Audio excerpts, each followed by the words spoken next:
Ahora vamos a explicar lo que es el ángulo de referencia. Como ya habíamos visto un poquito cuando estábamos trabajando con las razones trigonométricas en el plano cartesiano, si recuerdas, el ángulo que nosotros tomábamos en consideración era el que se formaba con el eje de las X. Eso es lo que va a pasar con los ángulos de referencia. Dependiendo del cuadrante en el que tú te encuentres, el ángulo de referencia va a estar junto al eje de las X. ¿Sale? Entonces, en mi primer cuadrante, si recuerdas, nos podrían dar una coordenada, que esta coordenada tenía X, Y, ¿sale? Si yo en mi primer cuadrante trazo a mi R, recuerdas que era la R la que nos quedaba porque era la hipotenusa, entonces aquí es en donde se forma mi ángulo. Y el ángulo de referencia en el primer cuadrante es igual al ángulo que me dan. El ángulo de referencia lo vamos a denotar por estas iniciales que están aquí, ¿vale? Ese es el ángulo de referencia. Entonces, por ejemplo, si nosotros tenemos el punto en el primer cuadrante, el ángulo de referencia va a ser igual al ángulo que me den. Si me dicen que el ángulo vale 30, mi ángulo de referencia también vale 30, ¿sale? Esta sería como la fórmula que te tienes que aprender. Si estoy en el segundo cuadrante, estamos hablando de ángulos que van de 90 grados a 180 grados. Y entonces, por ejemplo, si me dicen un ángulo de 120 grados, yo sé que me queda en el segundo cuadrante. Tendríamos aquí la coordenada P con menos X, Y. Este sería el ángulo del que me están hablando, pero mi ángulo de referencia es el que se forma aquí. ¿Sale? Y entonces, para yo poder determinar cuánto vale mi ángulo de referencia ahí, la fórmula te quedaría de la siguiente manera.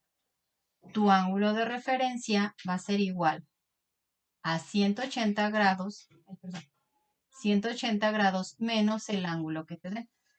Por ejemplo, aquí en este caso me daban el ángulo de 120. A 180 le voy a restar 120 y me van a quedar 60. Mi ángulo de referencia sería de 60. Así es como lo calcularías. Si estoy en el tercer cuadrante, que es en este caso, estamos hablando de ángulos que van de 180 grados a 270 grados, o sea que caben en el tercer cuadrante. Estamos hablando de un ángulo que me quedaría aquí. Este sería su punto final, con coordenadas menos X, menos Y. Este es el ángulo del cual me están hablando, pero ojo aquí, dije que el ángulo de referencia se forma con el eje de las X. Estamos hablando que se forma aquí.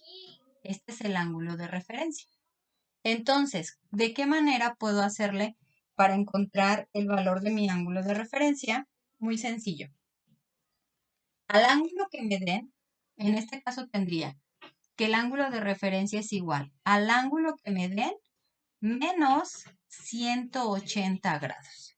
Por ejemplo, el ángulo de 200 quedaría en el tercer cuadrante. Si yo a 200 le resto 120, mi ángulo de referencia sería de 20 grados. ¿Sale? De esa manera calculas. Esta es la tercera fórmula que te tendrías que aprender. Ya llevamos 3 formulitas. Ahora, en el cuarto cuadrante, estamos hablando de ángulos que van de 270 grados a 360, porque ya estarían dando la vuelta completa. Nos quedarían en el cuarto cuadrante. Estaríamos hablando de un ángulo que queda aquí con coordenadas X, menos Y, que sería este ángulo que se forma aquí. ¿Sale? Pero mi ángulo de referencia es el que se forma con el eje de las X. Siempre va a ser el que está pegado al eje de las X. Entonces, este es el ángulo que me dan y este es el ángulo de referencia.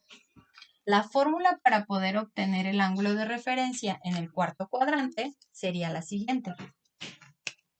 El ángulo de referencia sería igual, si te fijas ya es como una vuelta completa, ¿sale? Entonces, a 360 grados yo le estaría restando el ángulo que me dan para poder obtener el de referencia.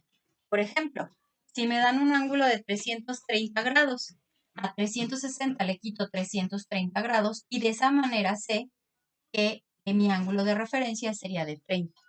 ¿sale? Entonces estas serían las 4 formas importantes que te tendrías que aprender para poder calcular el ángulo de referencia.